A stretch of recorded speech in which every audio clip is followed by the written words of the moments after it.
Welcome to another unboxing video from theplayersaid.com. My name is Grant.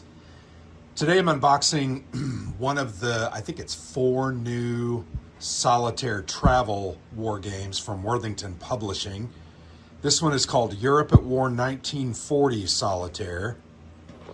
As you can see, these truly are travel size, meaning you could put this in luggage, a carry-on, heck, you can even put it in your pocket and carry it onto a plane, a train, a bus, wherever. It has a small footprint and you're going to be able to play it fairly easily anywhere.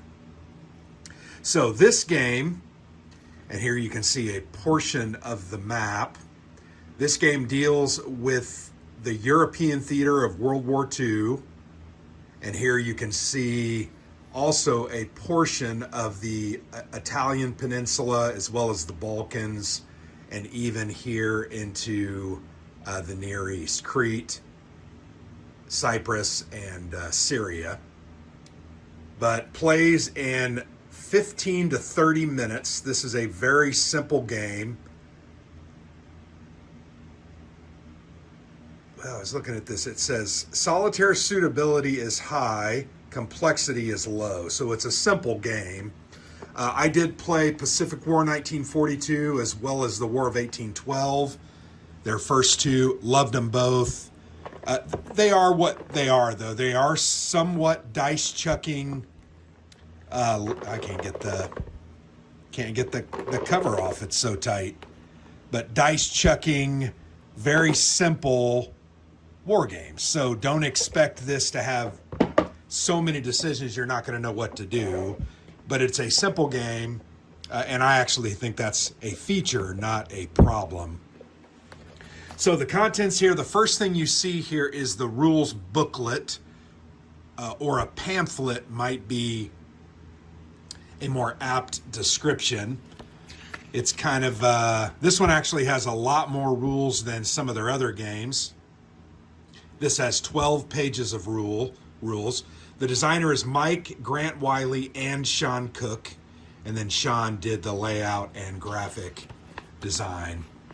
But you can see 12-page rule book, pretty simple, goes over some of the components. You've got round counters, you have a dice, and then you have a board. That's what your components consist of. Here you have games set up. Once again, as you can see, it's the Mediterranean Near Eastern theater as well as the European theater.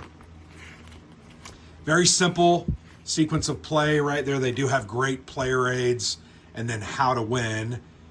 Victory points are scored by both sides as follows: 8 VPs for controlling London, 6 for Moscow, 4 for Suez, 2 for controlling Paris, 1 for each fortified location, which include Leningrad, Athens, Tobruk is spelled wrong there, and Alexandria.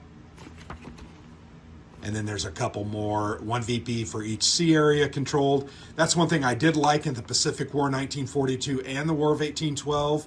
It had a naval aspect, albeit simple, but you do get 1 victory for each airspace controlled. So you have airspaces you have to control as well as sea spaces. But really, the reality of it is the rules here are about, I'd say, 4 to 6 pages. The rest is setup, how to win, and then it does have an example of play, which I think is always beneficial. So there's that rules pamphlet. And here's a look at the single, sorry, I just hit the camera. This single, very small counter sheet. You have a couple of administrator markers, an action point marker to track those, as well as a turn marker. You then have the fronts. This is Northern Front, so this is in Russia, Central and Southern Front in Russia, Western Front in England, and you have the North African Front and the Balkans Front. Real quick, I want to check something.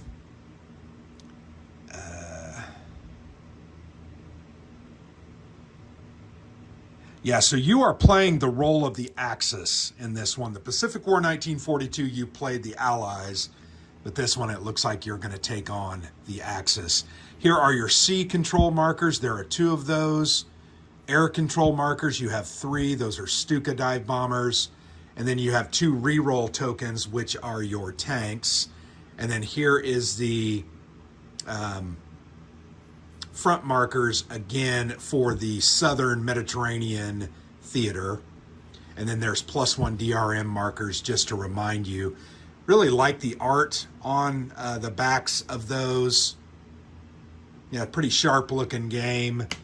Once again, albeit very simple. There are a couple of play aids. These are double-sided, although this one just has kind of a title on the back. So the allies, once again, are controlled by the bot. You have 2 different player aids for them. You have an easy allied action. So this is kind of your introductory work into the game until you learn the game mechanics as well as the strategy. And then you have a tough allied actions. You're going to roll a d6 on the ally's turn, who is your enemy here. You're going to refer to the 1 through 6 and do what it says. Very, very simple. There is a sequence of play sheet, and this actually becomes kind of superfluous after you've played a couple of games because you can remember easily what it is that you're supposed to be doing. But I do like that they have those. I think that's valuable.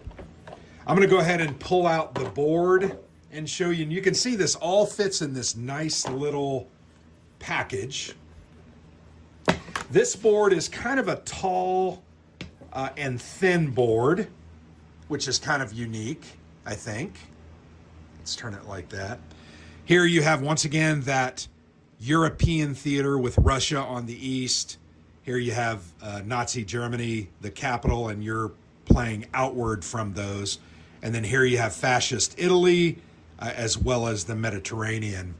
On the board, you've got this AP track. That's your action points. Remember that marker. You've got the AP marker.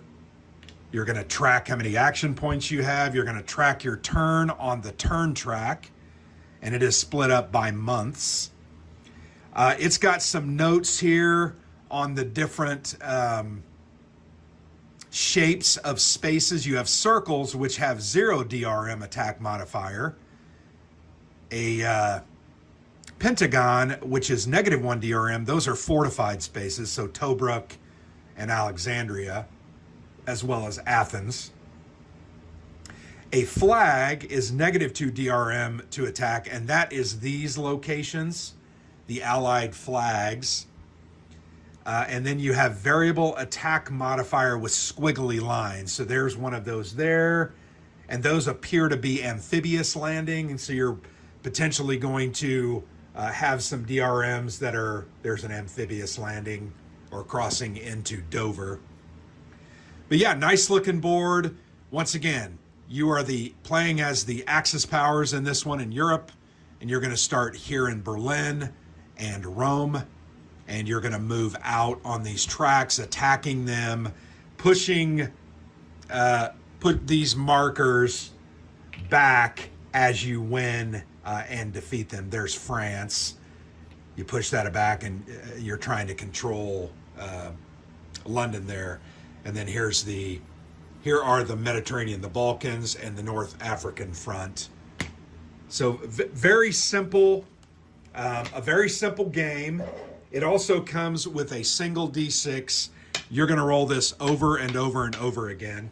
This game is very much similar to their first two. Pacific War, 1942, which was World War II in the Pacific. That was the first game that I played of these new systems, and it was very fun, I thought.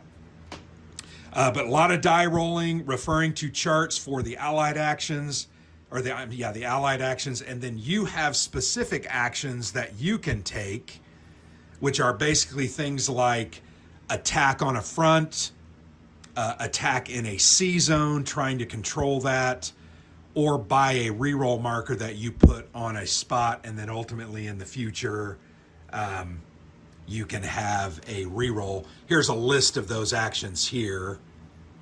So yeah, it looks like 6 actions that you can have.